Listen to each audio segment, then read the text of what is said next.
శ్రీ గురుభ్యో నమ. గురుర్బ్రహ్మ గురుర్విష్ణు గురుర్దేవో మహేశ్వర గురు సాక్షాత్ పరం బ్రహ్మ తస్మై శ్రీ గురవే నమ. అస్మద్ గురుచరణ పాదారవిందాభ్యాం నమ. నిన్నటి మన మహాభారత ప్రస్థానంలో ఆ ఊర్వశి యొక్క శాపము, ఆ ఊర్వశి అర్జునుడి యందు కోరికతోటి దేవేంద్రుడి యొక్క ఆజ్ఞతోటి అర్జునుడి దగ్గరికి వెళ్ళి సేవించడానికి వెళితే ఆ అర్జునుడు తిరస్కరిస్తే కోపించినటువంటిదై ఆ అర్జునుడిని శపించింది. నువ్వు స్త్రీల మధ్యన నాట్యం చేస్తూ నపుంసకుడవే చరిస్తావు అని.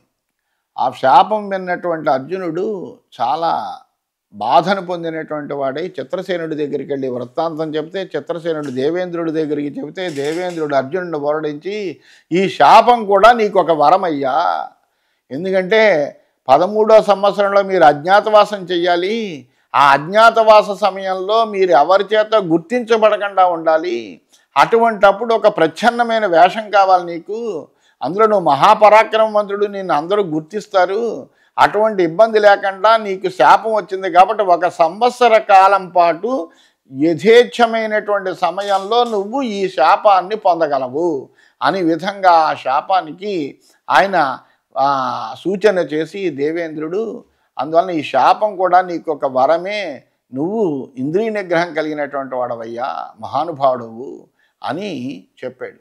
అప్పుడు ఆ మాట విని అర్జునుడు కూడా చాలా సంతోషించాడు. సంతోషించి ఆ శాపం వలన కలిగినటువంటి బాధను మరిచిపోయాడు. అలా ఈ విధంగా ఉన్నటువంటి ఈ అర్జునుడి యొక్క వృత్తాంతం ఏదైతే ఉందో అది ఎవరైతే వింటారో వాళ్ళకి విషయభోగాల పట్ల ఆసక్తి లేకుండా, అంతేకాకుండా మద దంభ విషయాసక్తి దోషాలు తొలగి స్వర్గానికి వెళ్ళేటువంటి మార్గం మనుషులకి సుగమం అవుతుంది అని దీని ఫలశ్రుతిలో కూడా చెప్పబడింది. అదైన తర్వాత ఈ వృత్తాంతాలన్నీ పాపం వైశంపాయనుడు జనమేజయుడు కోరిక మీద జనమేజయుడికి తెలియజేస్తున్నాడు వాళ్ళ పూర్వీకుల యొక్క చరిత్రనంతా కూడా. ఆ వైశంపాయనుడు చెబుతున్నాడు, కదాచిత్ అటమానస్తు మహర్షిరుత లోమసః జగామ శక్రభవనం పురందరది దృక్షయా ససమేత్య నమస్కృత్య దేవరాజం మహాముని దదర్శాస్థానగతం పాండవం వాసవస్యహి. జనమేజయ, ఒకానొకప్పుడు లోమస మహర్షి అనేటువంటి ఆయన ఉన్నాడు. ఆయన ఇంద్రుణ్ణి చూడాలనేటువంటి కోరికతోటి ఇంద్రభవనానికి వెళ్ళాడు. ఒకసారి ఆ మహాముని దేవేంద్రుణ్ణి సమీపించి నమస్కారం చేసి ఆ ఇంద్రుడి యొక్క అర్ధాసనంలో కూర్చున్నటువంటి అర్జునుడిని చూశాడు. చూసిన వెంటనే తతశక్రాభ్యనుజ్ఞాత ఆసనే బిష్ఠరోత్తరే నిషసాద ద్విజశ్రేష్ఠ పూజ్యమానో మహర్షిభి. ఆ తర్వాత ఇంద్రుడి ప్రార్థన చేత దర్భలు పరచబడినటువంటి ఉత్తమమైనటువంటి సింహాసనం మీద ఆ ద్విజశ్రేష్ఠుడైనటువంటి మహర్షి కూర్చున్నాడు. ఆయన మహర్షులందరూ కూడా పూజించారు. తస్య దృష్ట్వా అభవద్బుద్ధి పార్థమింద్రాసనే స్థితం కథన్ను క్షత్రియ పార్థ శక్రాసనమవాప్తవాన్. ఆ ఇంద్రుడి ఆసనం మీద కూర్చున్నటువంటి పార్థుని చూడగానే అతడికి క్షత్రియుడైనటువంటి కుంతీ కుమారుడు ఇంద్రుని సింహాసనాన్ని ఎలా పొందాడు అనేటువంటి ఆలోచన కలిగింది. కింత్వస్య సుకృతం కర్మ కే లోకా వై వినిర్జితాః స ఏవం అనుసంప్రాప్త స్థానం దేవ నమస్కృతం. ఇతడు అసలు ఏ పుణ్యకర్మ చేశాడు, ఏ లోకాల్ని జయించాడు, దేవతలందరి చేత నమస్కరింపబడేటువంటి ఈ స్థానాన్ని ఈ క్షత్రియ కుమారుడైనటువంటి పాండునందనుడు ఎలా పొందగలిగాడు అనేటువంటి సందేహం లోమస మహర్షికి కలిగింది. తస్య విజ్ఞాయ సంకల్పం శక్రో వృత్ర నిషూదన లోమసం ప్రహసన్ వాక్యం యదమాహ సచీపతి. ఆ ఇంద్రుడు ఆ లోమస మహర్షి మనస్సులో ఉన్నటువంటి సందేహాన్ని కనిపెట్టాడు.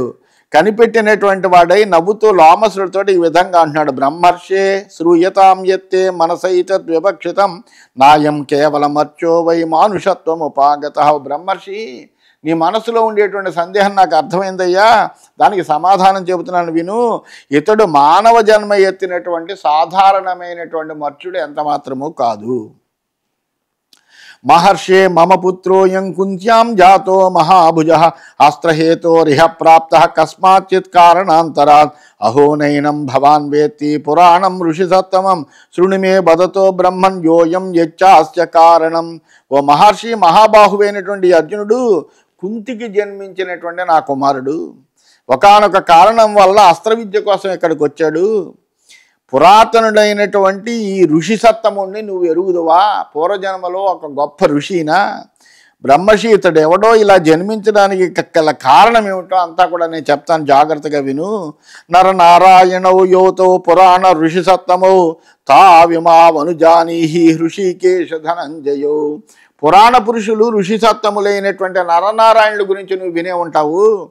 ఆ నరనారాయణులు గత జన్మలో నరనారాయణులైనటువంటి వాళ్ళే ఈ జన్మలో కృష్ణార్జునులుగా అవతరించారని గ్రహించవయ్యా. విఖ్యాత త్రిశులోకేషు నరనారాయణ ఋషి కార్యార్థం అవతీర్ణవుతో పృథ్వీం పుణ్య ప్రతిశ్రయాం. ముల్లోకాలను ప్రసిద్ధులైనటువంటి నరనారాయణ మహర్షులు ఒకానొక కార్యసిద్ధి కోసమని పుణ్యానికి ఆధారభూతమైనటువంటి ఈ భూమి మీద జన్మ పొంది మానవులుగా అవతరించారయ్యా.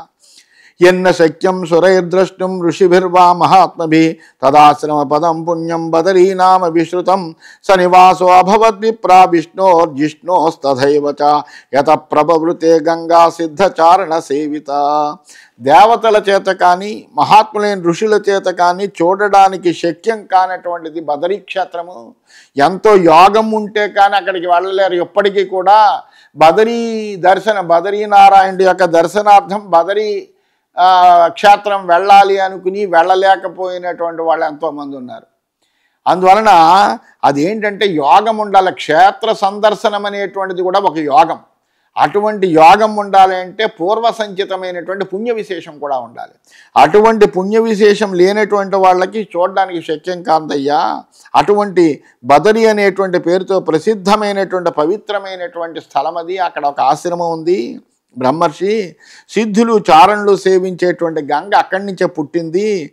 అది శ్రీ మహావిష్ణువైన కృష్ణుడికి జయశీలుడైనటువంటి అర్జునుడికి కూడా నివాస స్థానము. అంటే నరుడు నారాయణుడుగా అవతరించినటువంటి సమయంలో వారు ఉన్నటువంటి ప్రదేశం అది. తౌ మన్నియోగాత్ బ్రహ్మర్షే క్షితౌ జాతో మహాద్యుతి భూమిర్భారావతరణం మహావీర్యో కరిష్యతః. మహా తేజస్సులైన నరనారాయణుడు నా ప్రార్థన మీద ఈ భూలోకంలో జన్మించారయ్యా. మహాశక్తిశాలు వాళ్ళిద్దరూ కూడా ఈ భూమి భారము దుర్జనులతో పెరిగిపోతుంది. అందువలన ఈ భూభారాన్ని తగ్గించడం కోసమని వాళ్ళు పుట్టారయ్యా. ఉద్వృత్త హ్యసురా కేచిద్ నివాత కవచా ఇతి విప్రియేషు స్థితాస్మాకం వరదానేన మోహిత. ఆ రోజుల్లో నివాత కవచలైనటువంటి ఉద్ధతులైనటువంటి రాక్షసులు కొంతమంది వరదాన గర్వితులై మాకు అనేకములైనటువంటి అనిష్టాలు చేస్తూ ఉండేవారు. తర్కయంతే సురాన్హంతుం బలదర్ప సమన్వితా దేవాన్నగణయంతే తథా దత్తవరాహితే. వరగర్వం పొందారు వాళ్ళు. అందువలన ఆ బలంతో దేవతలను చంపాలని ఆలోచించేవాళ్ళు వాళ్ళు దేవతల్ని లెక్క చేయనంతగా వరాల్ని పొందారు. పాతాళ వాసినో రౌద్రాహ ధనోపుత్ర మహాబలాహ సర్వదేవనికాయా హీనాలం యోధయితుం హితాన్ యోసౌ భూమిగత శ్రీమాన్ విష్ణుర్మధునిషూదన కపిలో నామ దేవోసౌ భగవాన్ అజితో హరి. వాళ్ళు పాతాళ నివాసి అయినటువంటి ధనువు యొక్క పుత్రులు. ఈ నివాత కవచులు భయంకరమైనటువంటి వాళ్ళు, చాలా బలవంతులు. దేవతల సమూహాలన్నీ కలిపి కూడా దానవులతో యుద్ధం చేయడానికి సమర్థులు కారు. ఎందుకంటే వాళ్ళ పరాక్రమం అటువంటిది. మధునిషోధనుడు అయినటువంటి శ్రీ మహావిష్ణువు కపిలుడు అనేటువంటి పేరు మీద ఈ భూమి మీద అవతరించాడు. అతడు ఎవ్వరికీ జయింపశక్యం కానటువంటి భగవంతుడయ్యా శ్రీహరి నారాయణుడు. ఏన పూర్వం మహాత్మానః ఖనమానా రసాతలం దర్శనాదేవ నిహతాః సగరస్యాత్మజా విభో. ఓ మహర్షి పూర్వకాలంలో రసాతలాన్ని తవ్వుతూ సగరపుత్రులు ఈ కపిలుని యొక్క దృష్టి మాత్రం చేత భస్మమయ్యారు. ఆ కథావృత్తాంతం నువ్వు వినే ఉంటావు. తేన కార్యం మహత్ కార్యం అస్మాకం ద్విజసత్తమ పార్థేన చ మహాయుద్ధే సమేతాభ్యాం న సంశయః. ఆ శ్రీహరి మా కోసం మహాకార్యాన్ని చేయగలడు. ఈ కృష్ణార్జునులు ఇద్దరూ కలిసి ఆ మహాసంగ్రామంలో ఈ కార్యాన్ని చేస్తారు. అందులో ఏ విధమైన సందేహం లేదు. ఈ భూభారాన్ని సంపూర్ణంగా తగ్గిస్తారు. సో అసురాన్ దర్శనాదేవ శక్తో హంతుం సహా అనుగాన్ నివాత కవచాన్ సర్వాన్ నాగా అని మహాహృదే. భగవంతుడైనటువంటి శ్రీకృష్ణుడి యొక్క దర్శన మాత్రం చేతే ఆ నివాత కవచంలో వాళ్ళ అనుచరులు కూడా మహాహృదంలోని నాగులను వలె చంపగలడు ఆయన. కింటు నాల్పేన కార్యేణ ప్రబోధ్యో మధుసూదన తేజస సుమహారాశి ప్రబుద్ధ ప్రదహే జగత్. కానీ చిన్న పని కోసం మధుసూదనుని కోరడం అనేటువంటిది ఉచితం కాదు. అతడు గొప్ప తేజస్సు కలిగినటువంటి ఒక మహారాశి. అతడు లేస్తే సమస్త జగత్తును కూడా దహించగలడు. అయం తేషాం సమస్తానాం శక్త ప్రతి సమాసనే తాన్నిహచరణే శూర పునర్యాస్యతే మానుషాన్. ఈ శూరుడైనటువంటి అర్జునుడు ఒక్కడు ఆ సమస్త దానవులను సంహరింపగలడు. యుద్ధంలో ఆ నివాత కవచ దానవులందరినీ చంపి తిరిగి మానవ లోకానికి వెళతాడు. భవాన్ అస్మన్ నియోగేన యాతుతావన్ మహీతలం కామ్యకే ద్రక్షసే వీరం నివసంతం యుధిష్ఠిరం. కాబట్టి నువ్వేం చేస్తావంటే మహాముని, మా కోరిక ఏంటంటే నువ్వు భూలోకానికి వెళ్ళు. అక్కడ కామ్యక వనంలో యుధిష్ఠిరుడు ఈ అర్జునుడి యొక్క మిగిలిన సోదరులు అందరూ కూడా అక్కడ నివసిస్తున్నారు. అక్కడ ఉన్నటువంటి ఆ యుధిష్ఠిరుడిని నువ్వు చూస్తావు. సవాచ్యో మమ సందేశ ధర్మాత్మ సత్య సంగ్రహ నోత్కంఠ ఫాల్గునే కార్యాకృతాస్త్ర శీఘ్రమేష్యతి. ధర్మాత్ముడు సత్యసంగరుడు అయినటువంటి యుధిష్ఠిరుడికి మా సందేశం ఈ విధంగా చెప్పు. అర్జునుడి విషయంలో ఏ విధమైనటువంటి ఉత్కంఠ అవసరం లేదు. చాలా కాలం అయిపోయింది, అతను ఇంకా రాలేదని మీరు అందరూ బాధపడుతున్నారు. కానీ మీరు ఆమె బాధపడవలసిన అవసరం లేదు. అస్త్ర విద్యను సాధించి ఆయన శీఘ్రంగా వస్తాడు, కంగారు పడకండి అని చెప్పు. నా శుద్ధ బాహువైర్యేణ నా కృతాస్త్రేణ వారణే భీష్మ ద్రోణాదయో యుద్ధే శక్యా ప్రతి సమాషితం. సంపూర్ణమైనటువంటి బాహుబలం లేకుండా, అస్త్ర విద్య పరిపూర్ణంగా లేకుండా యుద్ధంలో భీష్మ ద్రోణాదుల్ని ఎవరు జయించలేరు. అందువలన అటువంటి అస్త్రబలాన్ని బాహుబలాన్ని సంపాదించి అర్జునుడు వస్తాడు. గృహీతాస్త్రో గుడాకేశ మహాబాహుర్మహామనాహ నృత్యవాదిత్ర గీతానాం దివ్యానాం పారమీయవాన్. మహాపరాక్రమవంతుడైన అర్జునుడు అస్త్ర విద్యను స్వీకరించి నృత్యవాద్య గీత కళల్లో కూడా పారంగతుడయ్యాడు. భవానపి వివిక్తాని తీర్థాని మనుజేశ్వర భ్రాతృభి సహిత సర్వై ద్రష్టుమర్హచరిందమ తీర్థేషు ఆపులుచ్య పుణ్యేషు విపాప్మా విగతజ్వర రాజ్యం భోక్షసి రాజేంద్ర సుఖీ విగత కల్మష. అందువలన ఓ యుధిష్ఠిర, నువ్వు కూడా నీ సోదరులతోటి అన్ని తీర్థాలని సేవించు. పవిత్రమైనటువంటి తీర్థాల్లో స్నానం చేసి పాపరహితుడవై సంతాపరహితుడవై కల్మషం లేనటువంటి వాడై సుఖంగా తిరిగి మళ్ళీ నువ్వు రాజ్యాన్ని అనుభవిస్తావు. అందులో ఏ విధమైన సందేహం లేదు. భవాంశేనం ద్విజశ్రేష్ఠ పర్యటంతం మహీతలం త్రాతుమర్హతి విప్రాజ్ఞ తపోబల సమన్విత. ఓ ద్విజశ్రేష్ఠ, తపోబల సంపన్నుడమైన నువ్వు కూడా ఈ భూమండలాన్నంతా తిరుగుతున్నటువంటి యుధిష్ఠిరుణ్ణి రక్షిస్తూ ఉండు. గిరిదుర్గేషు చ సదా దేశేషు విషమేషు చ వసంతి రాక్షస రౌద్ర తేభ్యో రక్షాం విధాస్యతి. ఈ దుర్గమమైనటువంటి పర్వత ప్రాంతాల్లో అలాగే ఈ అరణ్యాల్లో రాక్షసులు నివసిస్తూ ఉంటారయ్యా. వారి నుండి ఆ యుధిష్ఠిరుణ్ణి రక్షించు. ఏవముక్తో మహేంద్రేణ భీభస్సురపి లోమసం ఉవాచ ప్రయతో వాక్యం రక్షేతాః పాండునందనం. ఈ విధంగా మహేంద్రుడు లోమసుడికి చెప్పాడు. అందువలన నువ్వు వెంటనే ఆ కామ్యకవనం వెళ్ళి యుధిష్ఠిరుడికి అర్జునుడి గురించి తెలియజేసి ఆ అర్జునుడిని జాగ్రత్తగా రక్షిస్తూ ఉండు, నువ్వు ఏ విధమైన ఇబ్బందులు లేకుండా అని చెప్పేటప్పటికీ అలాగే అర్జునుడు కూడా ప్రయత్నపూర్వకంగా వినయంతో ఆ లామసుడితోటి చెప్పాడు. పాండునందనుడైన యుధిష్ఠిరుడిని రక్షించండి అని చాలా వినయంగా లామసుడికి చెప్పాడు. యథా గుప్తస్త్వయా రాజా చరే తీర్థాని సత్తమ దానం జజ్జాత్ యథా చైవ తథా కురు మహాముని. ఓ మహాముని, నీచే రక్షింపబడుతూ యుధిష్ఠిరుడు తీర్థాలన్నీ కూడా సేవిస్తాడయ్యా, అప్పుడు అతడు దానాలు చేసేటట్టుగా నువ్వు ఏర్పాటు చెయ్యి అని కూడా తెలియజేశాడు. తథేతి సంప్రతిజ్ఞాయ లోమస సుమహాతపా కామ్యకం వనముద్దిశ్య సముపాయాన్ మహీతలం. అప్పుడు ఆ మాటలన్నీ చాలా శ్రద్ధగా విన్నాడు లోమసుడు. వెంటనే ఇంద్రుడికి మాట ఇచ్చాడు, అదే తప్పనిసరిగా నీ ఆజ్ఞ ప్రకారం అలా చేస్తానయ్యా అని ఆయనకి మాట ఇచ్చి మహాతపస్వి అయినటువంటి లోమసుడు కామ్యవనానికి చేరడం కోసమే భూతలానికి ప్రయాణమయ్యాడు. దదర్శ తత్ర కౌంతేయం ధర్మరాజమరిందమం తాపసైర్భ్రాతృభిశ్చైవ సర్వత పరివారితం. అతడు ఆ కామ్యకవనానికి చేరుకున్నాడు. అక్కడ తాపసులతోటి సోదరులతోటి పరివేష్టించి ఉన్నటువంటి ధర్మరాజును చూశాడు. ఇది శ్రీమన్ మహాభారతే వనపర్వణి ఇంద్రలోకాభిగమన పర్వణి లోమసగమనే సప్తచత్వారింశోధ్యాయ. ఈ విధంగా శ్రీమన్ మహాభారతంలో వనపర్వంలో ఇంద్రలోకాభిగమన పర్వం అనే ఉపపర్వంలో లోమసగమనం అనేటువంటి 47వ అధ్యాయం పూర్తయింది. 48వ అధ్యాయంలోకి మనం ప్రవేశించాం. జనమేజయ ఉవాచ. అప్పుడు మళ్ళీ జనమేజయుడు వైశంపాయనుడు ప్రశ్న అడిగాడు. అత్యద్భుతమిదం కర్మ పార్థస్యామిత తేజస ధృతరాష్ట్రో మహాప్రాజ్ఞ శ్రుత్వా విప్రకిమబ్రవీత్. బ్రహ్మర్షి, ఇక్కడ అర్జునుడు దేవలోకంలో ఏం చేస్తున్నాడో విన్నాము. అక్కడ కామ్యకవనంలో ధర్మరాజు మిగిలినటువంటి సోదరులు ఎలా ఉన్నారో తెలుసుకున్నాము. అయితే అమితమైనటువంటి తేజస్సు కలిగినటువంటి అర్జునుడి యొక్క ఈ అద్భుతమైనటువంటి పనిని గురించి ప్రాజ్ఞుడైనటువంటి ధృతరాష్ట్రుడు విని ఏమన్నాడు? అసలు ఆ ధృతరాష్ట్రుడికి ఈ సంగతి తెలిసిందా? ఏమన్నాడు? ఆ విషయాలు కూడా తెలియజేయవలసింది అని ఆ వైశంపాయనుడు ప్రశ్నించాడు. అప్పుడు వైశంపాయనుడు చెబుతున్నాడు. శక్రలోక గతం పార్థం శ్రుత్వా రాజా అంబికాసుత ద్వైపాయనాదృషి ఋషిశ్రేష్టాత్ సంజయం వాక్యమబ్రవీత్. ఓ జనమేజయ, అంబికాసుతుడైనటువంటి ధృతరాష్ట్ర మహారాజు వ్యాస మహర్షి వల్ల అర్జునుడు ఇంద్రలోకంలో ఉన్నాడు అనేటువంటి సంగతి విన్నాడు. విని సంజయుడితోటి ఈ విధంగా అంటున్నాడు. ధృతరాష్ట్ర వాచ. ధృతరాష్ట్రుడు అంటున్నాడు. శృతం మే సూత కార్ష్ణేన కర్మ పార్థస్య ధీమత కచ్చిత్ తవాపి విదితం యాథా తథ్యేన సారథే. ధృతరాష్ట్రుడు సంజయుడితో మాట్లాడుతున్నాడు. సంజయ,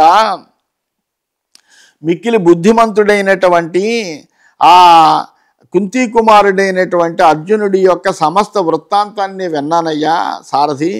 దీని గురించి యథార్థం నీకు తెలుసా అని ఆయన్ని ప్రశ్నించాడు. ప్రమత్తో గ్రామ్య ధర్మేషు మందాత్మ పాప నిశ్చయ మమ పుత్ర సుదుర్బుద్ధి పృథివీం ఘాతయిష్యతి. నా కొడుకు ఈ దుర్యోధనుడు విషయభోగాల్లో ప్రమత్తుడు, బుద్ధిహీనుడు, ఎంతసేపు పాపకర్మల గురించి ఆలోచిస్తాడు. మిక్కిలి దుర్బుద్ధి. వీడు ఎప్పుడో ఒకరోజు ఈ భూమండలాన్ని అంతా కూడా నాశనం చేస్తాడు, అందులో ఏ విధమైన సందేహం లేదు. యస్య నిత్యమృతావాచ స్వైరేష్వ మహాత్మన త్రైలోక్యమపి తస్య స్యాద్ యోద్ధా యస్య ధనంజయ. సరదాగా మాట్లాడే సమయాల్లో కూడా ఎప్పుడు కూడా నిజమే పలికేటువంటి మహాత్ముడైనటువంటి ధనంజయుడు యోధగా ఉండగా, అంటే అతడు బాసటగా ఉంటే ధర్మరాజు త్రిలోకాధిపత్యాన్నైనా పొందుతాడయ్యా.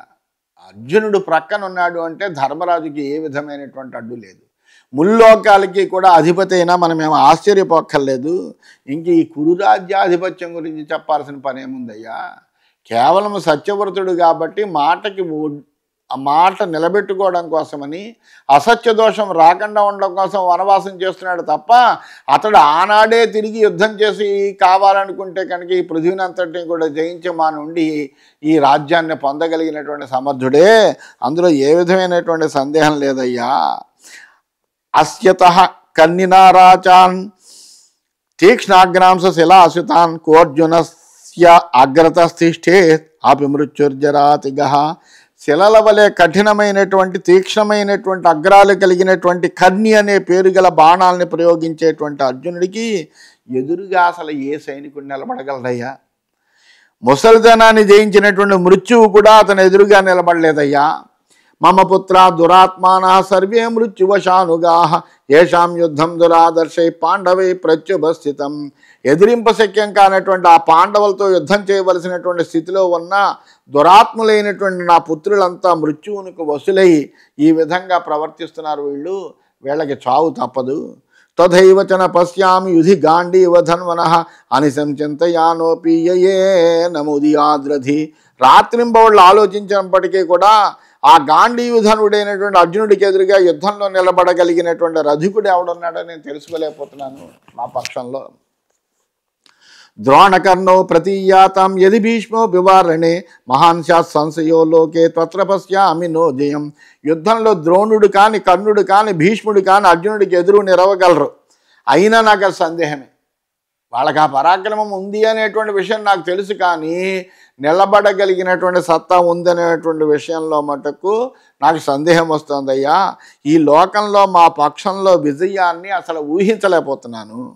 గృణీకర్ణ ప్రమాదీ చ ఆచార్యస్థ విరో గురు అమర్షి బలవాన్ పార్థ సంరంభీ దృఢ విక్రమ సంభవేత్ తుములం యుద్ధం సర్వసోప్యపరాజితం సర్వే శస్త్రవిధశూరా సర్వే ప్రాప్త మహద్యస. ఈ కర్ణుడు దయాళువైనటువంటి వాడు, తొందరపాటు కలిగినటువంటి వాడు ద్రోణాచార్యుడు, అందులో ఆయన వృద్ధుడు, పైగా అర్జునుడి గురువు. ఆ పక్షంలో అర్జునుడు అసహనంతో ఉన్నటువంటి వాడు, బలవంతుడు, ఉద్యమించేటువంటి వాడు, దృఢమైనటువంటి పరాక్రమం కలిగినటువంటి వాడు అర్జునుడు. సంకులమైనటువంటి సమరం జరుగుతుంది, కానీ పాండవులకి పరాజయం అనేటువంటిది ఉండదు. వాళ్ళంతా అస్త్ర విద్యలో ఆరితేరినటువంటి శూరులు, అందరూ కూడా గొప్ప కీర్తి కలిగినటువంటి వాళ్ళయ్యా. అపి సర్వేశ్వరత్వం హి తే వాంఛంత్య అపరాజితా వధే నూనం భవేచ్ఛాంతి ఏతేషాం ఫాల్గుణస్య వా. యుద్ధంలో పరాజయం లేనటువంటి ఆ పాండవులు సామ్రాజ్యాధిపత్యాన్ని తప్పనిసరిగా కోరుకుంటారు. అర్జునుడిని కానీ కర్ణాదుల్ని కానీ వధిస్తేనే ఈ వివాదం శాంతిస్తుంది. నతు హంత అర్జునస్యాస్తి జేతావాస్య న విద్యతే మన్యుస్తస్య కథం శామ్యేద్ మందాన్ ప్రతి సముత్థిత. అర్జునుడిని చంపేవాడు లేడు, జయించేవాడు లేడు. ఇక మూర్ఖులైనటువంటి నా పుత్రుల పట్ల అతనికి కలిగినటువంటి కోపం ఎలా చల్లారుతుందయ్యా. త్రిదశేష సమో వీర ఖాండవే అగ్నిమతర్పయ జగాయ పార్థివాన్ సర్వాన్ రాజసూయే మహాక్రతవు. ఆ అర్జునుడు ఇంద్రునితో సమానమైనటువంటి వీరుడు. అతడు ఖాండవ దహనంలో అగ్నికి తృప్తిని కలిగించినటువంటి వాడు. రాజసూయ మహాయజ్ఞంలో రాజులందరినీ కూడా జయించినటువంటి వాడు. అతడు అంత మహాపరాక్రమవంతుడైనటువంటి వాడు అర్జునుడు. అటువంటి అర్జునుడికి సరితూగలిగినటువంటి వీరుడు అసలు మా పక్షంలో ఎవడున్నాడయ్యా. శేషం కుర్యాన్ గిరేర్వజ్ర నిపతన్మూర్ధ్ర సంజయ నతు కుర్య శరాశేషం క్షిప్తాస్తాత కిరీటిన. ఓ సంజయ, పర్వత శిఖరంపై పడినటువంటి వజ్రాయుధం కొంతైనా విడిచిపెడుతుంది, కానీ అర్జునుడిని వదిలినటువంటి బాణాలు ఎవరిని కూడా విడిచిపెట్టవు, అందరినీ తుడిచిపెడతాయి, సర్వనాశనం జరుగుతుంది, అందులో ఏ విధమైన సందేహం లేదు. యథా హి కిరణాభానో తపంతిహ చరాచరం తథా పార్థభుజో సృష్టా శరాస్తప్యంతి మత్సుతాన్. సూర్యుని కిరణాలు ఏ విధంగా అయితే చరాచర జగత్తునంతా కూడా వ్యాపించి ప్రతీ దాన్ని కూడా ఎట్లా అయితే స్పృశిస్తూ ఉంటాయో, ఎలా అయితే తప్పింపజేస్తూ ఉంటాయో, అలాగా అర్జునుడి చేతి నుండి విడువబడినటువంటి బాణాలు నా కుమారులందరినీ కూడా దహిస్తాయి, అందులో ఏ విధమైన సందేహం లేదు.